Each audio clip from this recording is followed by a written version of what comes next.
All right, everybody. Welcome back to another episode of Difficult Conversations by Supply the Y. Tonight, we got another smoker for you. We're joined by longtime guest and contributor, Mike Powell, and special guest here for tonight, three-time Super Bowl champion, two-time Pro Bowler, Devin McCourty. So let's go ahead and get Mike up on the screen. Mike, how's it going, brother? Fantastic, team. Good to see you again, as always. It's great to have you back, and I appreciate you being willing to jump into this very important conversation with Devin. So let's go ahead and bring Devin up. Devin, how's it going? What's up, fellas? I'm doing well. Little hectic upstairs. Got the bedtime coming, but everything's going well. Well, you know what they say: small kids, small problems; big kids, big problems. I don't know about those issues yet. Well, take my word for it, my friend. So enjoy these times and enjoy these special moments with the young ones. Thank you so much for joining us tonight, Devin. No, thanks for having me. Looking forward to having a really good conversation. All right. So, Devin, if you could just take a couple seconds and just tell us a little bit about yourself, where you grew up, and what you do now.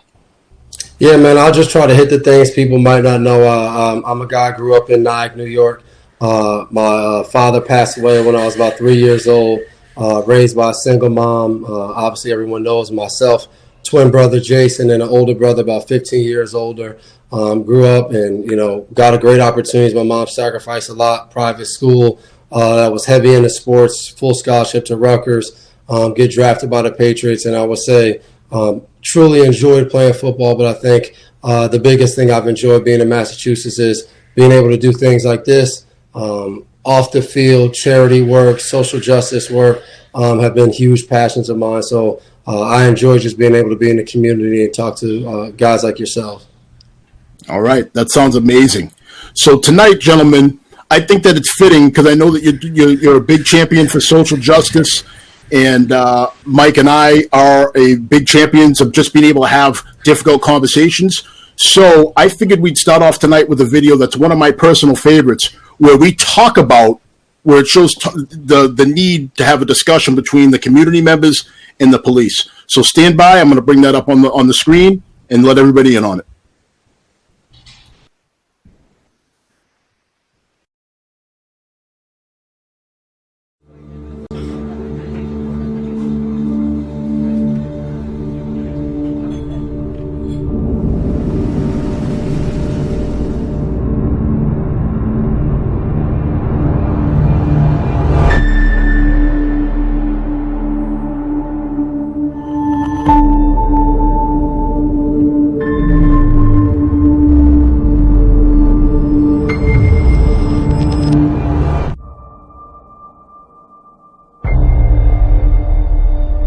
I knew I was going to get pulled over.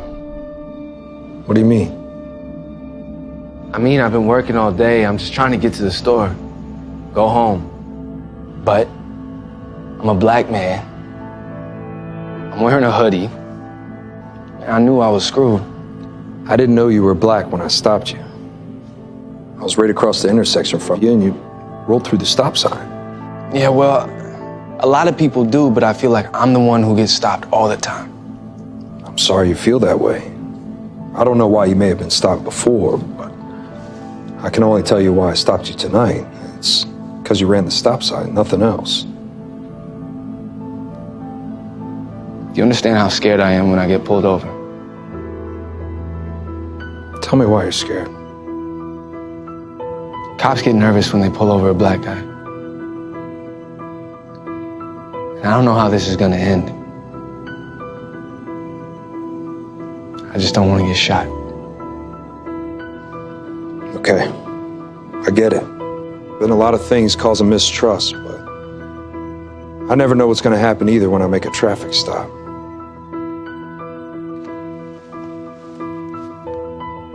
I want you to be able to trust the police, to trust me. I don't want you to be scared.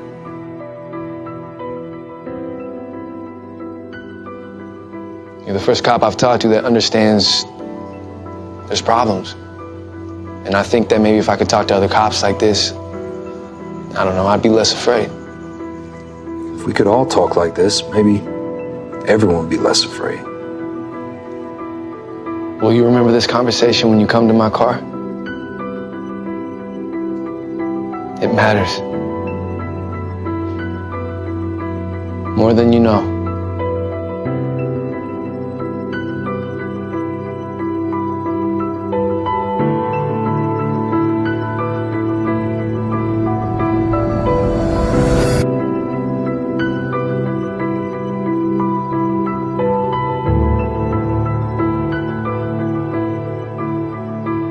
What's up, buddy? Good evening, sir. Good evening.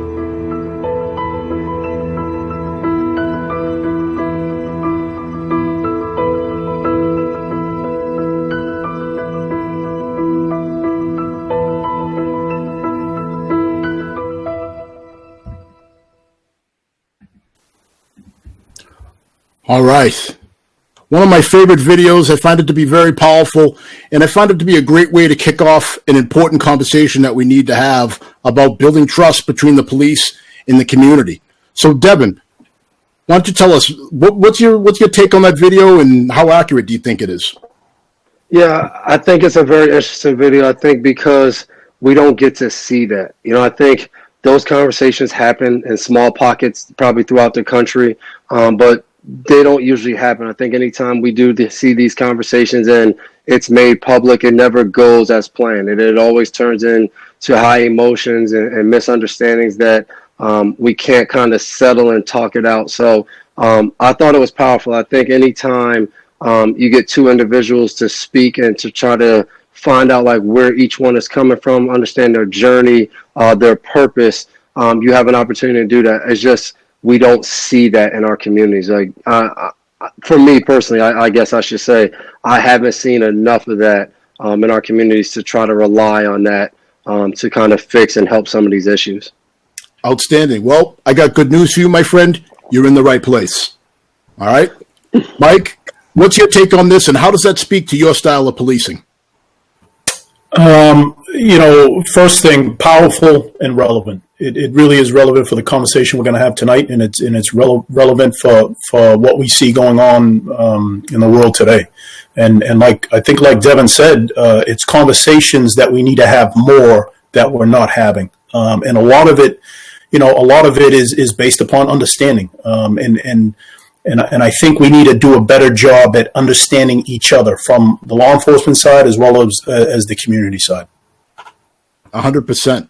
So one of the things we talk about a lot here is we talk about seeking to understand, like Mike just alluded to, and how important that is, especially in today's day and age, where it seems to me where the media, all the different outlets seem to be in a rush to see who can get the biggest shock value story out there as quick as possible, and then kind of walk away as they scorch the earth without really knowing or really being concerned with if there's any factual basis to what they're reporting. So, Devin, tell me a little bit about that and how you view the media's reporting of some of these incidents around the country.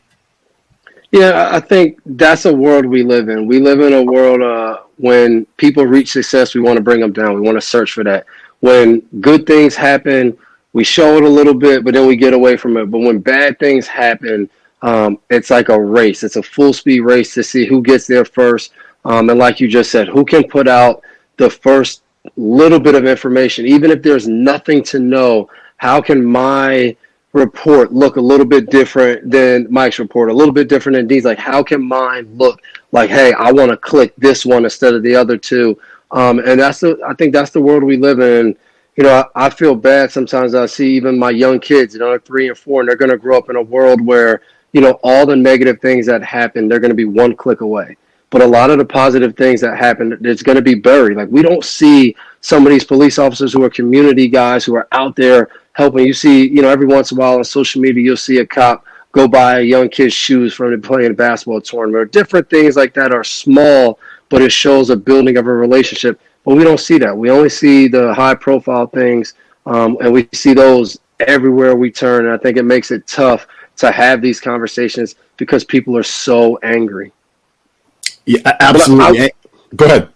And I would ask you guys, like, as you open the show, you chose that video, and I think you can choose a lot of different things to show, like, why that video, as you guys watch that, how does that make you feel, kind of looking at it for you guys uniquely from kind of both sides of the table. All right. Mike, you want to go first, then I'll jump in?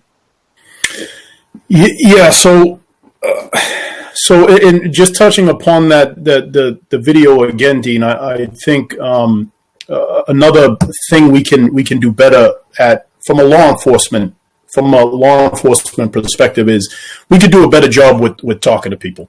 I think that sometimes an explanation, if time is on our side, an explanation with what's going on can go a long way with some of the folks that we're dealing with in the community. So that communication barrier, I think we lack in that aspect of trying to have better interactions with the community, because sometimes we're in a rush from getting from call to call and we get caught up in that simple thing of just explaining that interaction can go a long way. And I've seen it work. Fair point. So I'll jump in on that same question. And the reason I chose that video is because it speaks to the Supply the Y brand. It's two people on opposite ends of an encounter, and both, though they have their fears and their apprehensions, they both have a genuine desire to understand the other one's perspective. And if we can spread that message, and if we can, with conversations just like the one we're having here tonight, can be a catalyst to get people to adopt that mindset, I think that we're onto something, because right now people aren't talking. We got people, they're yelling and they're screaming over one another, and they're not listening to any message that's being conveyed by either side. And it's problematic on so many different levels. See, I'm a couple of years older. I'm more than a couple. I'm a little bit older than you. The white hair in my beard kind of gives it away. And when I was coming up, we used to have the whole agree to disagree thing. Mm-hmm. I can't tell you the political beliefs of my neighbors. I grew up in an all-white neighborhood. My parents, they scraped together every penny they had to be able to move from the city out to the town of Stoughton, where I live now, where I'm a police officer now. And of course, there were people that had apprehensions. It was 1976, we moved on the street. So, of course, there were people that had apprehensions about us moving on and not knowing what we were all about. But luckily, they and my parents were able to put aside those beliefs, political beliefs, and this, that, and the other thing. And it really just came down to one thing: how much you care about your family and wanting the betterment of your community. And we built unbelievable relationships and friendships that I enjoy to this day, 45 years later. Mm-hmm. So that's do you think that was a big reason why you became an officer, like growing up in that situation where you're in an all-white neighborhood, like maybe you were able to see interactions with officers different? Like, I know the area I grew up in, I remember 10 years old, first time the cop came. I grew up in an apartment complex, and it was probably like 8 of us outside, and there were some older kids, and the cop asked us a question, and like everyone else got quiet, and I was a younger guy, so I didn't say anything. And when the cop left, I remember the older kid came. He said to me, "Hey, when the cops come around, they ask you questions. You don't say anything. You don't know anything." And I feel like small encounters like that made me always think like, well, I don't want to do that job. So I'm always interested to see, like, why law enforcement, and does your upbringing and kind of environment have something to do with it? All right, so I'll jump in on that, then Mike, I'll rebound over to you. So I'm going to be frank with you. I never wanted to be a cop. I didn't grow up wanting to be a cop, and I grew up with a healthy fear of police, very much for a lot of what you're saying right there. My father, to answer this question, my father was the first black computer room supervisor at Gillette, South Boston, during busing. I know you heard about the busing now that you've been in Massachusetts for a while. It was an awful time in Boston for race relations. So my father bred like a healthy fear, like, hey, we all had the talk when we were kids, like, hey, hands on the steering wheel, lights on, don't say anything, don't look left, don't look right. And then Rodney King happened when I was 17 years old. And that shaped because the media, because it's like anything else, the media played it so much and it dominated so much of the media, they had me thinking that Rodney King was happening every other traffic stop in every city across the country because it was so prominent, that whole principle of recency thing. So I grew up not wanting to be a cop. I actually fell into this line of work because, quite frankly, Devin, I was in sales before I was a police officer. And it was commission based, and I just wanted to know how much money I was going to make at the end of the week, and I wanted to know I had benefits. So I fell into this. So I got into it for the wrong reasons, but I stayed for the right reasons. Once I got into this, I started out in city, and that's where Mike and I met at as Boston Special Police Officers, and we were around people that really needed us. I mean, really needed us, and they needed people to advocate for them, to people that look like them, and advocate for them just in general, just to say, hey, these are good people that it might be in a tough spot. So so that's why I stayed in police work. I have a lot more, but I'm sure Mike wants to jump in. Go ahead, Mike. No, you were doing a fantastic job, Dean. I love your stories.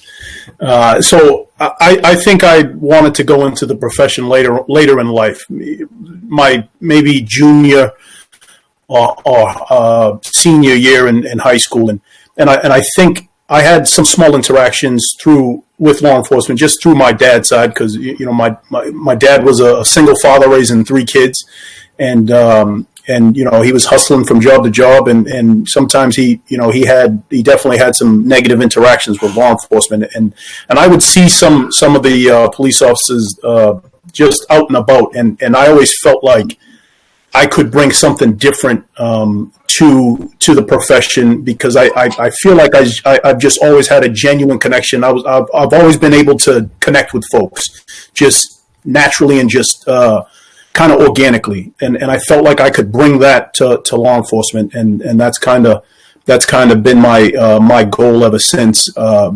Service. So it was an easy transition also from the military right into law enforcement, and so I try to bring just my personality and my ideas and thoughts of how I can make the profession a lot better for everyone. I appreciate that. Gentlemen, the chat is lighting up. I got to at least address it. A lot of people have a lot to say. So respect and mutuality from Mark and Jennifer. We have a great question from Ellen. Ellen wants to know, what can we do about the media? What do you think, Devin? I feel like that's a decades-long question. Do your best to do it. Put a Reader's Digest on it. Yeah, I think at one stage, you talked about trying to have some type of control over the media when it was just a newspaper. Then it was the television. Then now it's the internet. It's social media. So I just feel like that's one thing we won't be able to control. But I think as a generation, we can raise our kids with an understanding of, hey, like what you see in the media is not the dead and absolute truth. Like that is not, what comes out of you shouldn't think right away, if, it looks like a guy robbed somebody and you're like, oh, he's a terrible person, put him away. Like we can't think that way. I think we have to try to teach our kids, hey, you want to investigate something. Like you want to click a few things, read a few articles. Don't just see a headline. And I think that's something, I think on our team, we talk about a lot. Like we're going to all try to have our impacts as individuals right now in communities and do different things. But our biggest impact to the world will be how we raise our kids. And I think that's one of the biggest ways that, we can just teach our kids, because the media is going to continue to grow. It's too much money involved in it. That's always going to be there. But, it's all on how we raise our kids and how we interact with each other. I love it. Very powerful. One thing I love that I cherry picked from what you were saying there was you talked about exploring your curiosity, not just falling for the clickbait. Explore your curiosity. See how deep that rabbit hole goes and do a little research into those incidents. Mike, Can anything be done about the media? And if so, what would you like to see done about the media? Dean, it's obviously the media is not going anywhere, but I think that an important thing to take away from it is we all have to have a critical perspective. You can't, if you see something or read something in an article and it has something to do with what's going on in the world today, don't take that as gospel. You should do your own research, and you should always do research on both sides of the aisle. Because I think when you do that that's part of that, having that critical perspective. I think it's important, because if you continue to just watch everything that supports your ideology or your thought process, you're never going to grow and learn, or kind of find the middle ground between certain things. So I think it's crucial to have a critical perspective when you're filtering through social media and the media. All right. Well put, gentlemen. And again, this is called difficult conversations for a reason. And every once in a while, I'm going to ask you a question that we could literally have 3 or 4 consecutive shows on. That was one of them. So very good job answering that as succinctly as possible. So, Devin, when did you start really taking on some of these social justice causes? And, what is your main drive behind you when you are doing this? Because, again, you're putting yourself out there, and it can be uncomfortable out there. So talk to us about your motivation and how you started. Yeah, I think I always liked helping people. But I think when you're young, especially, you get in the NFL, you make some money, you're getting notoriety. You want to do the feel-good stories. I'm a huge advocate in sickle cell, family history in sickle cell. But I think as I grew into the man that I was becoming, probably around 29, 30, got married, had a kid. It's when I realized, like, hey, man, like, what's your purpose? Like, yeah, you might do some things that offend people. So does that mean you're out here trying to people please and make everybody like you? Or do you have a purpose bigger than yourself? And, when I had my first kid and just maturing, really made me realize, like, hey, I can do more. There's more people I can help. I can speak about the issues that people, I won't say are scared of, but get uncomfortable talking about. And I think that's what was great for me. I had built up a lot of trust with people. I had been in the community doing things, been in, some of the rougher areas in Boston and Providence. And I think that allowed people to want to listen. And I think one of the biggest things that showed me that was, quick story, we had a listen and learn where, we had public defenders, judges, just a 15 to 20 people all together talking. And I invited Jonathan Kraft, our team president, and he came and he was blown away by the things people were talking about, finding out about a 7-year-old, before the new criminal justice reform bill was passed, could be dragged into court. And that opened his eyes. And right then that told me, like, hey, you can build bridges with people on this side and on the other side and bring them together. And I've enjoyed every minute of it. So I think it's a purpose, and it's been a blessing for me because I've learned a lot about, obviously, our country, our society, and a lot about myself. That's amazing. Mike, what say you? Yeah. So, Dean, if you could repeat the question. I was so caught up in Devin's story that I lost track of the question. Good. How about I rephrase? I'll rephrase it in a way that's more geared towards law enforcement. So, as far as how do you, when you're out there on the beat and you're out there interacting with people, how are you measuring your social justice? Because I know one of the things that you and I talk about in a lot of our private conversations is advocating for people and doing the right thing and speaking up for the people that can't really speak up for themselves. And also, sometimes you got to tell somebody that, listen, it isn't what you think it is. I can't, we might, if it's somebody that we're dealing with that looks like us, somebody that's a person of color, I can't let you go if you punch your significant other in the face. It doesn't matter how much we have in common. If you are driving 80 miles per hour in a 30, you're probably going to get a money citation. I don't want to hear anything about brother this, brother that. You know what I mean? It's not that. You can't just automatically go to that. So how do you measure that with maybe another type of call? Whereas now, Devin, this happens quite a bit where people try to weaponize the police versus somebody else. For example, I was called for two suspicious males.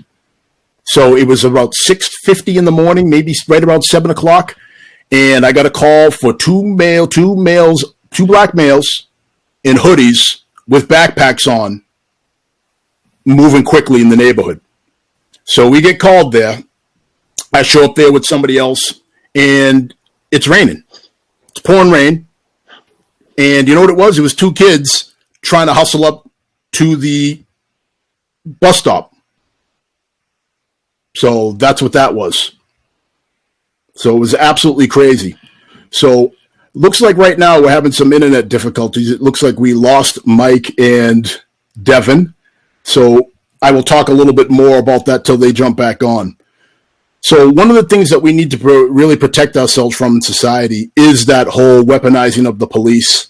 And people need to understand that the difficulty in being a police officer is sometimes we get called to calls and we have no control over those calls. So if we get called someplace, we have to go. And that's part of the crux of being a police officer, where you get called someplace and you have to go. So people that call the police, they understand that every time the police get called someplace, you have to go. You're going to get a response. So that's what makes the whole weaponizing of the police issue that we're having so difficult. So that's a little bit what I was talking about there, Mike. So just talk about how you handle people that weaponize the police versus somebody. Yeah, no, I think that the biggest thing that I've tried to do in my capacity as a law enforcement officer when I deal with certain situations is just education. And I think, and again, but it's important to be able to, it's important to sometimes you have to explain things to folks, and sometimes the truth hurts. But that's part of life. So like I said, I've always found importance in taking the time to explain things to folks. And I think that kind of calms the situations down. And then when you introduce the truth, I think most folks see that, and sometimes the tone changes a little bit. And again, and that's important in part. That's an important part of my job, not only as a police officer, but as a civil rights officer. I'm the civil rights officer for my department, and that's kind of part of my responsibility is to explain things to folks a little clearer if they didn't get it the first time. Well put, Mike. So, Devin, I guess I got to ask you: were you aware before we just talked about that does in fact happen? That people weaponize the police against certain segments of the population, against significant others. They've really used us as a means of revenge sometimes, or a means of control over other people. Were you aware that happened, and what are your feelings about it? Yeah, I am. I'm a part of the Players Coalition, group of professional athletes in a bunch of different sports, and oftentimes we talked about that. That's one of the topics that have come up of police officers. They get ran dry. You get called for this, you get called for that, and a lot of times once you're at a scene, now you have to do your duty. You have to be a police officer. And the truth of the matter is, you probably didn't need to be called. And I remember having a lot of those conversations about police officers in schools. And you could have a kid who is 12 years old, having a rough time at home. And how do they show that? By just acting up in class. But if you act up in class enough and you get a teacher who's like, listen, I just can't deal with this, they call the officer. And I think that's the hard thing now, because as a police officer, as you come into this situation, all you know how to do, I won't say all you know how, but you're doing your job. You're being a police officer. So if something goes left, now you have a kid who's, maybe a high school student, they get arrested in school, and it creates that whole school or prison pipeline. But those are just some things that I've noticed. And like the story you just told, especially if you happen to be in a neighborhood that, doesn't see black people too often, that's a lot of times that's the immediate response. Like, man, this doesn't look right. Like, let me call our ultimate protection against, what we see as suspicious or our fears as officers. And, a lot of times that situation could go really left, all depending on how Mike said. The approach, the conversation you had, before we got on, Mike talked about just if there's enough time to explain to somebody why you're there, how big of a difference that makes. So I think that's the hard job sometimes for officers. But if they take the time and they do those small things, like I'm sure you ask those kids, hey, how you doing? I got called, like, what's the issue? And as they talk, you're like, oh, like I can get out of here. But, I think that's the hard thing of, if you get a cop who comes with some fear, now that situation, you got two people who have some fear in their hearts, you don't know which way it can go. So this begs the all-important point. How did that call end? So that call ended. It's not very exciting. I never even talked to those young kids because I knew right away what they were doing. So as soon as I got there, it was clear to me that they were on their way to school. So there was nothing to talk about at that point. But you know what I did want?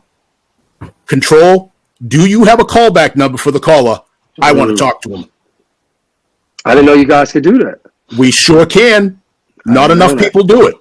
Now that becomes that whole advocacy point. So I go from guardian to, possible warrior, but there's also an advocacy piece. And that advocacy piece is part of this job that doesn't get talked about enough. It doesn't. So go ahead. I was just gonna say, how often do you think that happens? That, officer, you get called somewhere and it's like, hey, what's the callback number so I can try to see what they were thinking and try to really figure out the situation?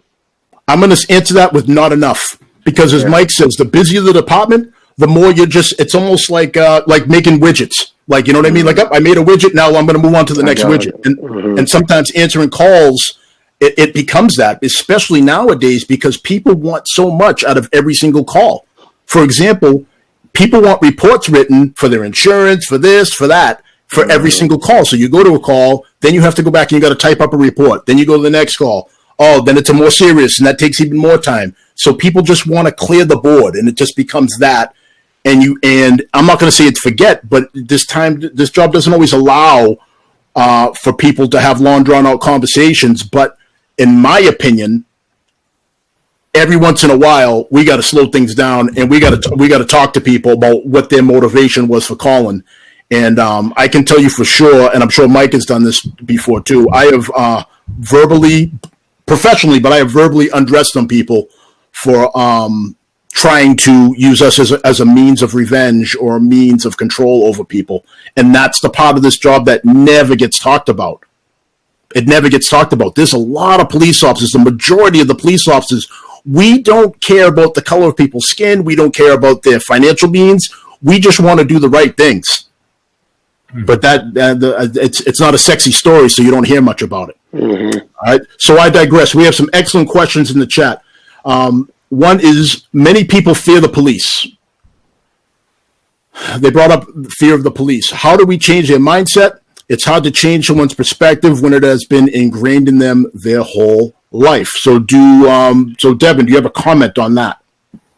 I think what they ended with, it's been ingrained in them their whole life. I think that's where you start. You start by acknowledging why it was ingrained. I think sometimes we try to start conversations and we begin with like, hey, I know you think this way, and it's almost like I'm just saying that to get it out of the way, but I really don't care. And I think sometimes, like, when you can understand why someone feels that way and you can go to that level with them, now you can start to move forward about how to change those things. But I think sometimes if you just jump in head first about like, let's just change this, don't fear me, without addressing like why those fears are there, and acknowledging that sometimes those fears are very relevant for people, and they're very real. So I think that's one way to start. But obviously, if I had that answer, I would be going around the world telling people. But it's a hard place, and I think a lot of times it's different for kind of different people and how they process things. Would you agree that formats like this, like what we're doing here at Supply the Why, is a good start? Yeah, no doubt about it. I just think it's hard. I think sometimes people watch this, and I know like people that I grew up in the community, they watch and they say, oh yeah, but like that's Devin McCourty. Like, yeah, we get it. He can have those conversations, but they think like me personally, where I'm at, name whatever city you want, like I can't have that conversation with the cop that pulled me over 2 weeks ago. And I think that mindset is what troubles, our issues. And then, you just think of the different encounters that get all the media pub, just the shooting that happened in Minnesota where, everyone ran away and was like, she thought it was because she was scared, and she can't be scared. She's a trained officer. And I think now when you have those conversations, people are scared. Like, how do I have a conversation with someone when all I can think about is I don't want them to fear me? So how do you get more people to come to these conversations and be able to just have them? I don't know. I think people are trying to do that around the country. I think police departments, I think community activists and organizers, like people are trying to do that. I just don't know how you get it to the masses without an incident popping up and kind of killing all of the momentum that usually gets built. We're going to come back to that. Mike, I know you want in. Couple words on this. Go ahead, brother. No, I think Devin hit a lot of good points. It's because in folks that have a fear of law enforcement, a fear of police, it's real in their mind. It's no doubt real in their mind. But I think, I think it's about how do we address that fear and the what's the right way to address that fear. And Dean, if I could share just a small story, please. And this is relevant to the conversation about fearing the police. So I had a conversation with a woman in the community that I serve, and she has a 7-year-old son. And so she has her, and this woman is a person of color, and she has her son, her 7-year-old son, recite something if they're ever stopped by the police. You have nothing to fear from me. I don't know what it is verbatim, but something to the effect of, listen, I'm 7 years old. You have nothing to fear. Please don't fear me. And I think, and again, this is my opinion, I think that's the wrong message, particularly 7 years old. I think that an adult's fear can transfer to a 7-year-old, and ultimately that becomes his or her fear. So I think we have to be very, very careful about what we filter to our children, because they're very, very, their minds can be molded, and they're ultimately going to grow up, and this is going to be a perpetual problem. I couldn't agree more. So I got to move on because I have a question in the chat that's specifically for Devin. Devin, congratulations, my friend. You're being promoted. You've gone from starting defensive back for the Patriots. You are now the chief of police of the ABC Police Department. And the question is, if you were police chief, what would your agency be doing to improve relationships between your department and the communities that are less trusting of law enforcement? So, Chief McCourty, lay it on us. Yeah, and the first thing I would start off with is I don't know policing. So I don't know some of the things you need to know to be equipped with saving lives and different things like that. But I think the one thing I do know is how to have people have a common goal, come together, build relationships, and move towards that goal. And I think that would be the first thing that I would try to do. I would try to build with, obviously you can't meet with every community member, but different community leaders, different, churches, boys and girls clubs, different things that you could go to that would have large groups of people, and talk to them about a goal, a vision of how I would see a community being ran. And I wouldn't go to them in a way of like, I'm telling you, this is how it needs to be done. But I would love the input of a community to build that, and then let them know like, hey, this is our purpose here as a police department. And I think one of the best things we've ever done as a team is we create different, call it events, different things that we would schedule that would have nothing to do with football, about anything. It just would be people coming together with other people that they normally would never connect with, even on our football team. I think a lot of times people think you get 53 guys together and everybody's like, hey, that's my best friend. That's my best. Like, that doesn't happen at all. But throughout different times, especially in training camp where there's 90 guys, you definitely don't have that. But we would do different things that might seem corny or different, but like they would connect us. They would give us a moment in time to forget about everything else, but to just get to know each other and build those relationships that add value and I think really show purpose. So I would have to, I would try to have a committee within my police department and come up with different things in the community. How can we, do things and not do them like when we first get there, but do these things either quarterly or twice a month, just different things that continue to connect with the community. But again, that's me talking from a side of, I don't know what else goes on, filling out police reports, different things. Like, I don't know what those things look like. But if you ask me just to build a relationship, that's some of the things I would envision. Well, let me give you some props here, Chief McCourty. You know a whole lot more than you're giving yourself credit for, because I'm going to give you a big peek behind the curtain here, and I'm going to let you know what's in the secret sauce. At the end of the day, building relationships in police work is not much different than when I was building relationships when I was in sales, which was not much different than when I was building relationships as a captain of a football team in college. It's all the same thing. It all comes down to the same thing. It's about people want to be treated the way they want you to treat them the way they want to be treated. They want you to be fair, and they want you to judge them by the content of their character. At the end of the day, that's it. Those are the ingredients. Like, you know what I mean? It's like if we're talking about baking cookies, there's still some ingredients that have to be in every cookie. You got to have sugar, you got to have flour, you got to have eggs. And then you can make chocolate chip cookies, you can make snickerdoodles, but you still have to have those main foundational ingredients. So what you spoke about earlier was a concept that I like to call a relational credit score. And a relational credit score is very much like a financial credit score, where you have to establish a pattern of paying your bills on time. And as you do that, your credit score rises, and then your access to more money happens, right? Well, building a relationship with the community is very much that. You have to be there before the bad events happen. Yeah. You can't wait till something bad happens and then come down and talk about, well, just trust us, we're going to do it.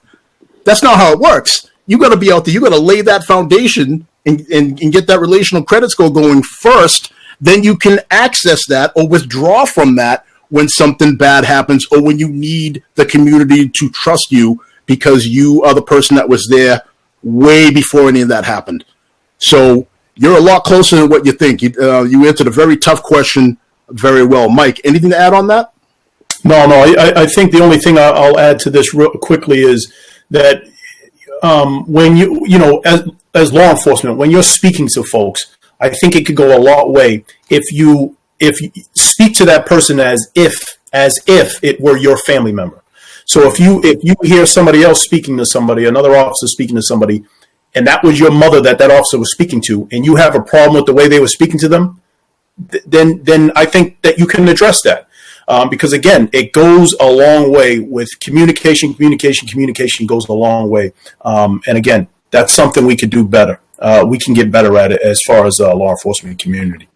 What Outstanding.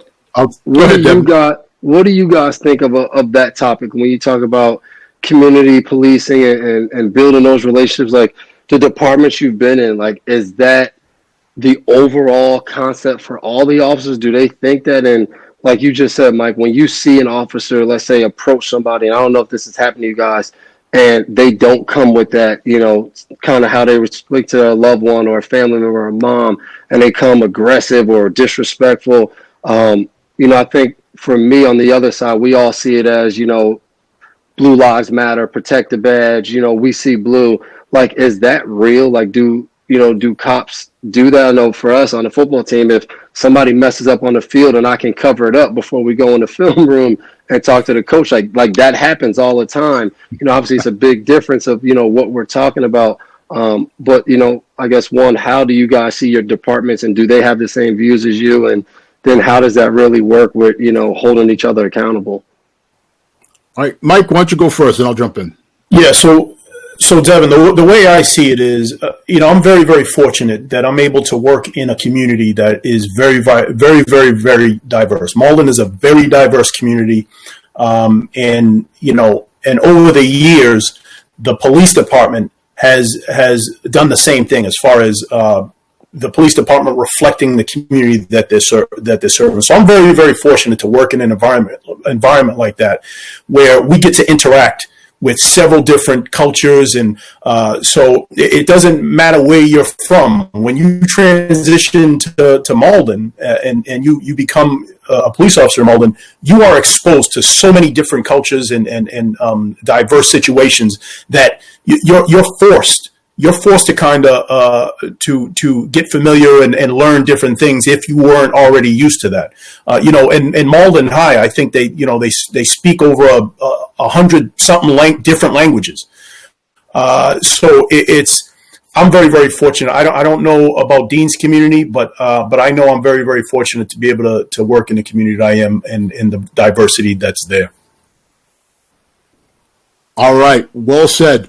I got to admit, guys, I'm listening, but we're so behind in the chat that I'm trying to find things. So I do have a question from a college student that also happens to be a cousin of mine. So I'm trying to wade through her comments and get to the question.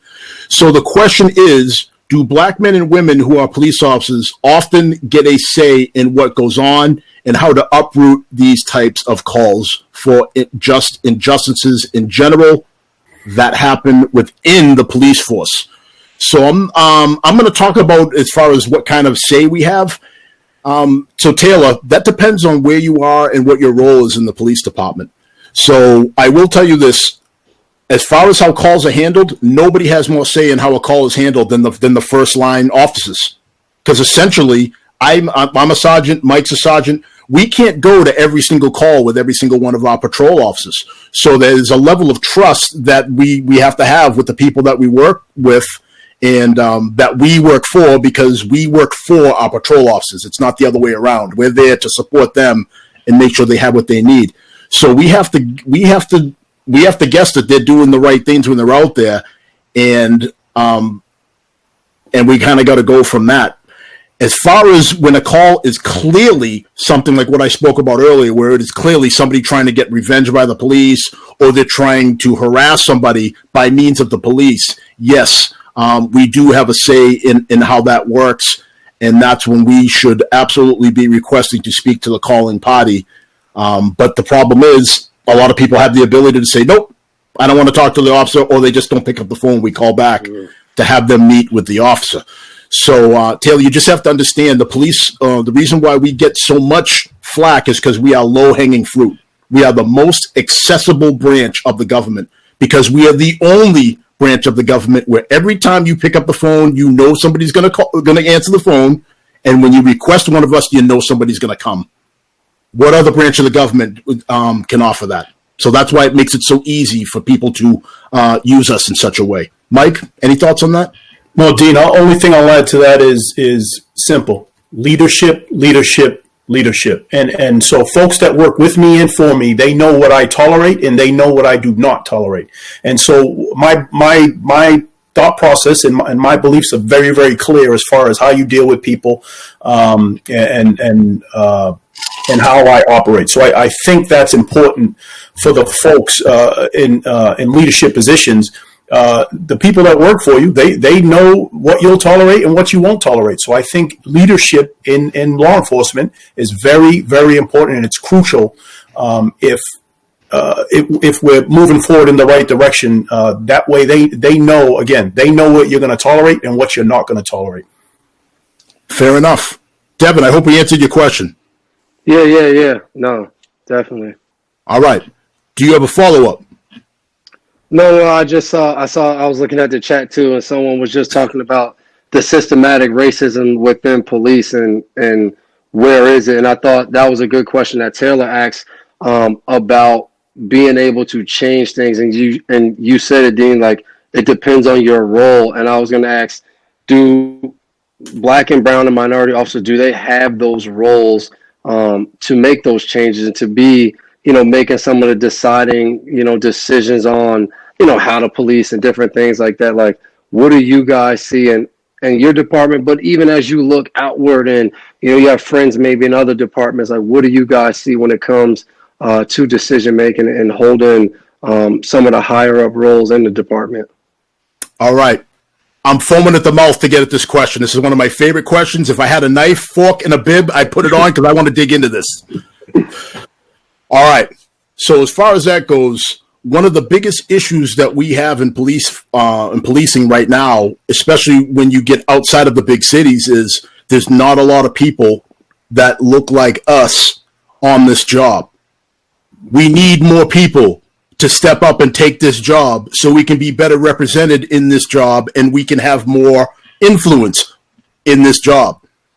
I am one of 65 in my department. Actually, you know what? We have a new officer that is a person of color, and I think that we have somebody else. So I think we have like 2.5 people of color, but I'm the only one that's clearly Black in my department.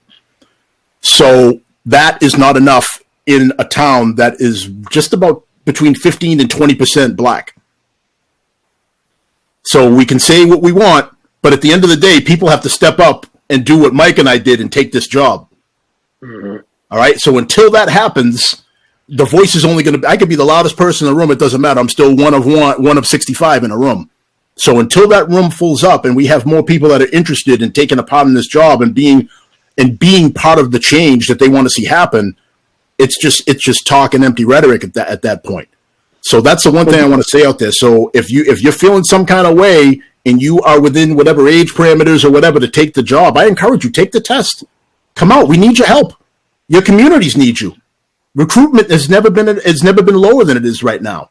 So It's time for people to step out from behind the keyboards and step up and stand shoulder to shoulder with guys like Mike and I and help do some of these things that you want to see happen. And also stand with a lot of our white brothers and sisters that are doing the right thing. And there are a lot of them that are doing the right thing. Stand with us. Help us. So that's why that's one of my favorite questions. And that is so needed, Devin. And I just can't stress that enough. Mike, you want to add on that? No, Dean, I think I don't know how I can say it any better. I think you're absolutely right that a lot of folks need to step up to the plate and take the exam. Like Dean pointed out, the test, the folks wanting to take this test, it's just unbelievably low. And it's getting lower because the job is getting tougher and tougher. And I think that if you want to see change the way folks are talking about it, you have to step up to the plate, take that exam, and continue to take those exams. Dean and I, we got promoted. Dean, you're civil service, right? Yeah.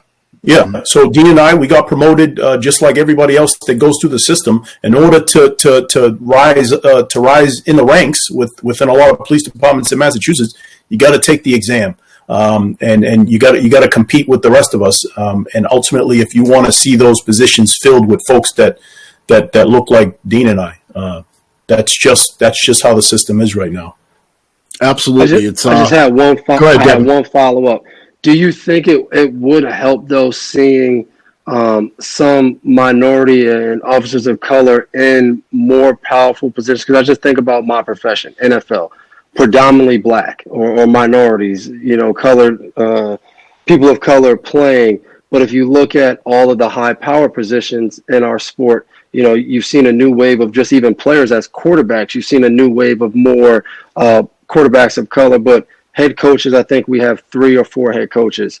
GMs, I think it's the same thing, 3 or 4. Owners, we have, I think Shad Khan in Jacksonville is the only owner of any type of minority. And I just see that, and I'm just like, here we have, a business where, I think most of America, when we look at some of these top businesses, at the top is always the same.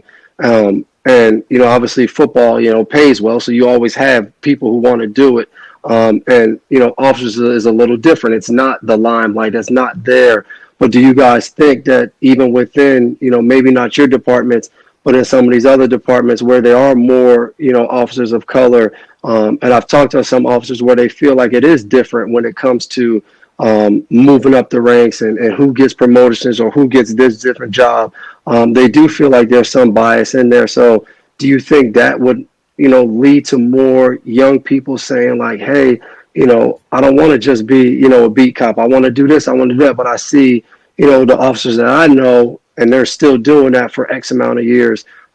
Just wondering that as a citizen, because I know that's prevalent in our country in different jobs. Is that the same for you guys?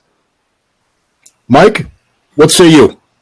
No, yeah, Devin. I think you make some great points. I think that it is important for folks in law enforcement to continue to rise and rank, because I think it does have some relevance in regards to how folks in communities perceive law enforcement, or at least be more open. And again, if you're a person of color and you're wearing a uniform and you wear it well and you represent the community well, I think that goes a long way to folks in communities that are people of color. I think it is relevant, Devin, and it's important. But again, the fact of the matter is that we have to continue to be motivated to seek. Some folks in my department just don't want to take the exam right now. And so, part of my job is to try to encourage everyone to kind of continue to rise and rank. And again, I think it's leading by example. It's motivating, leading by example. And again, folks that look like Dean and I, we want to see folks rise and rank. We want to see you wearing the uniform with respect and pride, and that goes a long way with the folks that we serve. Yeah. So I hope that that answers the question. Folks, in the chat, I just want to address the chat real quick. I love the enthusiasm, and I love that some of you really have a lot to say. But if you could just kind of break it up into smaller bites, like some of y'all are writing dissertations in the chat, and I can't get it all on the screen. So if you could just kind of make it more digestible, and I can see what I can do about getting you on the screen. But I love the enthusiasm, love the passion. Keep bringing it. It's really driving the show. All right. So that said, Devin. So there's a lot that's being said. A lot of people want to talk about building trust, building bridges in the community. Is there anything beyond what we've talked about tonight that you would also like to see the police do? And again, don't be afraid to say something. If it's not feasible, that's what we'll do. We'll talk to you and we'll explain to you why it's not feasible. And if it is feasible, you'll give a bunch of cops and a bunch of people that aha moment that everybody comes here to seek. So please, what do you think? Yeah, I think one of the things that I've seen, here and there is, I think we can't, like we talked about with the media, we can't avoid when something high profile happens and the media, it dominates. But I think it would be awesome to see more officers give a perspective to what happens. And I think when a police shooting happens or someone, I think it was down in either Texas or Arizona, the military man who was pulled out of his vehicle. When different things like that happen, I think as citizens, and I know a lot of times it's group chats, it's emails, people are going back and forth. And the truth of the matter is a lot of times we have no idea what we're talking about. We've never been in that situation as an officer, and we're just talking and spitballing a bunch of things out. And I think it would be awesome to see, if cops, and I don't think it has to be an individual cop and puts themselves just but just a group of officers sat down and sometimes just talked about that. Like, hey, this incident happened. This is how we talk about it. This is how we see it. This is how we handle it. And I don't think it has to be a way to that was wrong or that was right, but just a kind of breakdown of how you try to police, just to give people a better understanding. Me personally, I would love to see that. Almost like breaking down film from a football standpoint, when you see players break down what happened in a game and give their different opinions. And a lot of times, like even a play in a game that could have a positive result, people have different opinions on how it should have been ran or how it should have been executed. So I would love to see that. Outstanding. I feel the need to address what CM Coop is saying. So CM Coop says, I think just having minority officers, whether in power or not, will help white officers understand where minorities in the public are coming from. All right. So I have to tell a personal story about that, CM Coop. I think for the most part, you're right. So just like Devin said about having teammates, I felt like some of the best experiences of my life happened, and some of the reasons why I have so many friends of different races were because of sports. When everybody's united for a common goal, which is to win games, right? You have that goal, like we're going to do whatever it takes to win games, and sometimes you got to do a job, and it's an ugly job and not a pretty job, and vice versa. It kind of brings people together. Now, the problem with this, CM Coop, is simply having black officers in place is not enough, and I'm going to tell you why. So, like I said earlier in the show, I have not always wanted to be a police officer, and I've had some things happen to me that that made me that way. So, I was telling some white officers that I worked with a story about something that happened to me where I was felony stopped. I was with two of my white friends. It was in the middle of summer. I'm wearing a tank top and I got athletic shorts on, so really no place to hide anything. And we were walking through this condo complex. Next thing you know, I see 1, 2, 3 cop cars. Blue lights coming right in our direction. I already knew they're here for me. So they jump out of the car. One guy grabs me by the back of my neck, throws me on the ground. He's kneeling on me, and he's searching me, saying that. And so I'm just complying, but I'm pissed as hell. And my two white friends, I'll never forget it, there was a rookie cop off to the side with my two white friends. He's just standing beside them. Keep in mind, we were all together now. He was just standing beside them, and he's talking about the goddamn Red Sox game that was played last night while I'm down there getting searched roughly. At the end of it, one of the officers said that they were there because they had a report of a black male breaking into the clubhouse of this complex. I had a tank top on and athletic shorts. Where am I going to hide a crowbar or anything like that? So I was explaining this very personal, very hurtful event that happened to me, and one of the people that was in the crowd that I was talking to actually said, "Well, you must have been doing something."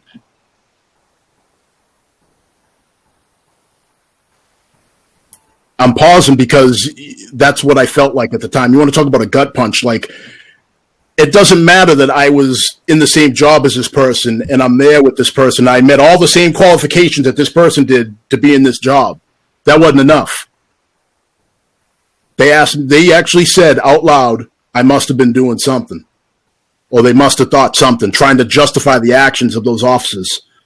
And do you think that I was in a rush to explain more about my experiences and what it's like to be on the under of that after that? So the answer is yes, I was, because I'm that person, but I'm rare that way because I don't care. You know what I mean? But other people, that would shut a lot of people down, having that kind of comment and that kind of slap in the face be made.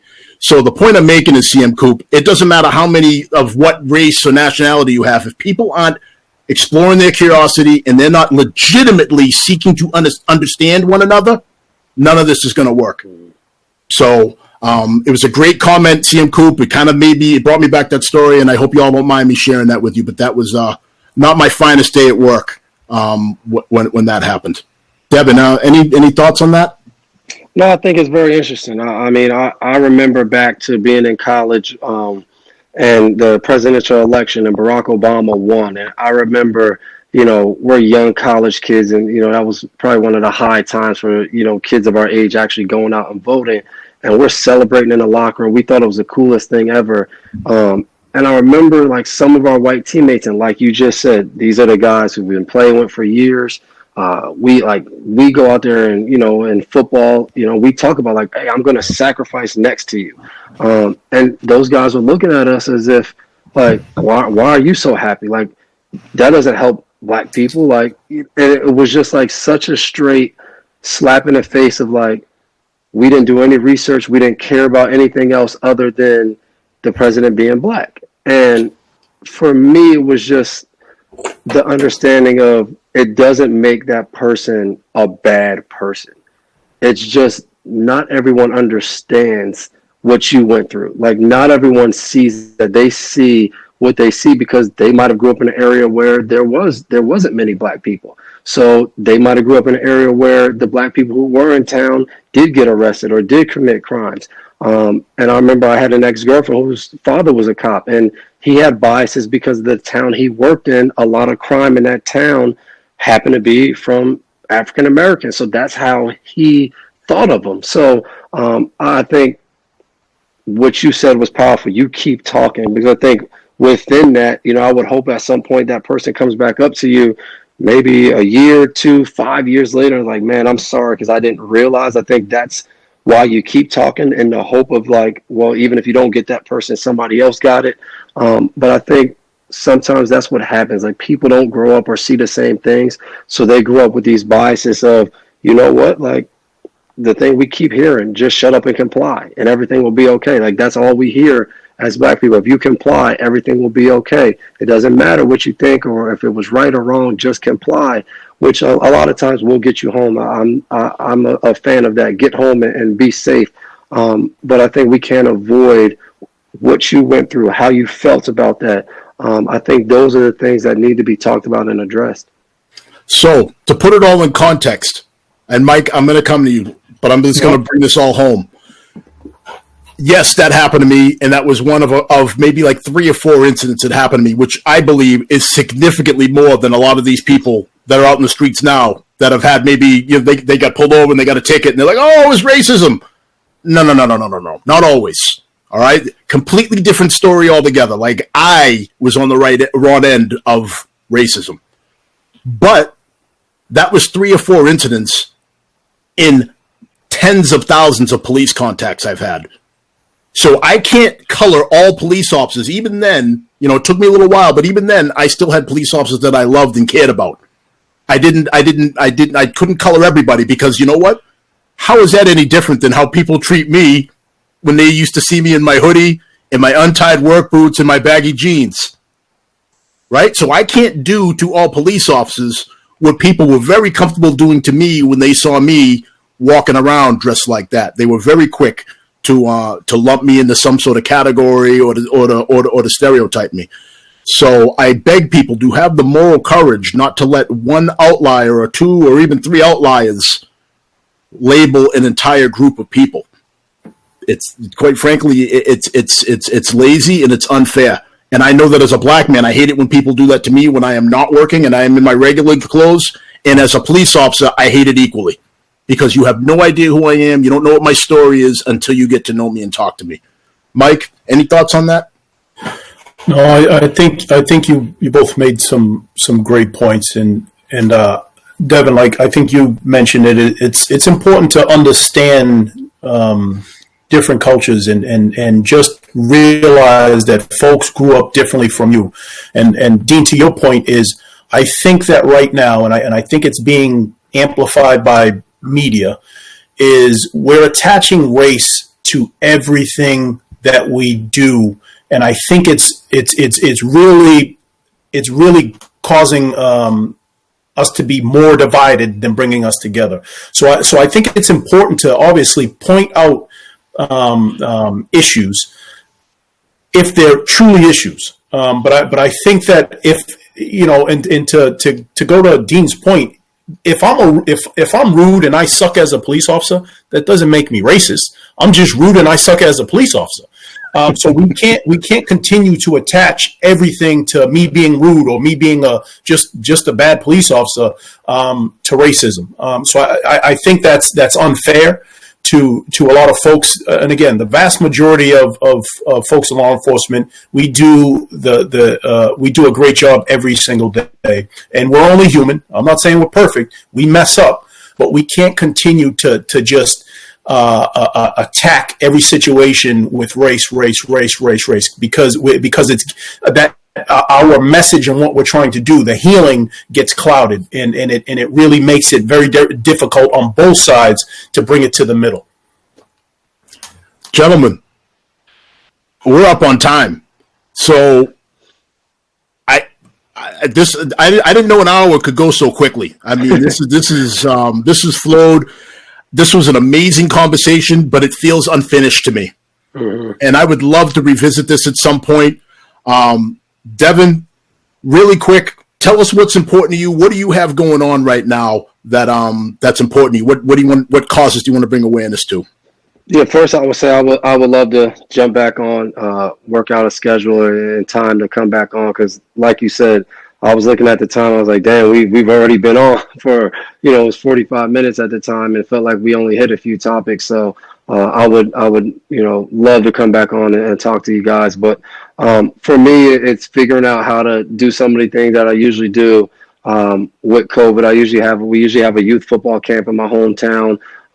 We joined the board at Boston Medical, so I'm going to try to really do some things in sickle cell and bring more awareness and funds. And then I would say the biggest thing to look forward to is, as a team, each year we'll have our social justice fund. And last year we really stepped it up. I think obviously raising the money, but we had team-wide discussions with people coming in from organizations and getting opportunity to learn. And I mean, from all different walks. We were officers, activists. So I'm really looking forward as to when we get back together and the season starts as a Patriots team.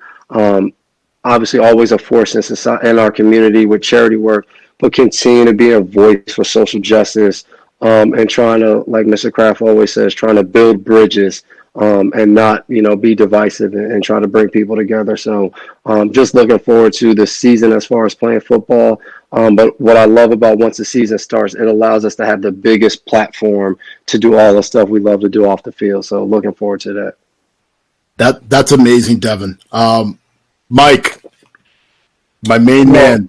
Listen, I'm Dean. I'm always very, very I'm fortunate to be engaged in a lot of these conversations that you had, and I think it's very important. And Devin, I appreciate you coming on because I think that it's important for folks like you to be heard and let the community hear you in some of your perspective. So, Dean, I hope that we continue to build, and one conversation at a time. It's seeking to understand. That's all. Understand each other and stop being so.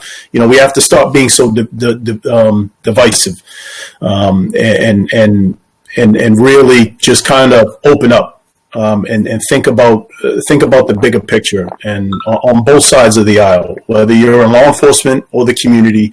I think we have to take emotions out, and sometimes we in law enforcement we have our egos, and our egos get in the way, and I think we have to remove both of those things so we can try to meet in the middle somewhere and get to a better place. That's outstanding. Gentlemen, thank you again for taking time away from your families to have this difficult conversation. I don't usually do this, but Devin, one thing that I can say for you now, it's not very often that people like Mike and I get a chance to help people like you in a non-service-based way. But I want you to walk away knowing that now you have two people that are experts in law enforcement that have 17 and 16 years, I think, respectively, in law enforcement, that you can come to and you can bounce things off of, because that's the one thing I want you to really take away from this, because I see what you're doing. I love what you're doing with the social justice, and I want you to know that that you can bounce things off us too, and you can come to us and say, hey, listen, how does this look? Because a lot of what I didn't tell you is I teach defensive tactics. I'm on the regional crisis negotiation team and a whole other list of things too. And Mike is a detective sergeant in charge of investigations. So we're not just guys in suits. We're doing things, and we have information, and we have ways that we have things that we can help you in your social justice quest. And I hope that you think of us as resources and as friends now that we've done this. So thank you, and I just want you to take that home with you. No, I appreciate that. It's helped me out a lot. I hate speaking from an ignorant standpoint and acting like I know everything. So anytime I can hear from more voices and different opinions helps me out a lot. So I'll definitely be reaching out with different things that come up and would love you guys' input and feedback. Outstanding. We'll exchange information in the backstage after the show. Thank you, everybody, for tuning in. We went a little bit longer tonight because we had to. Sometimes you just got to go with the flow, and tonight was one of those nights. So again, this is Difficult Conversations by Supply the Why. If you like this content, please check us out on all your favorite social media and podcast platforms. So good night, everybody. And as always, remember, #SupplyTheWhy.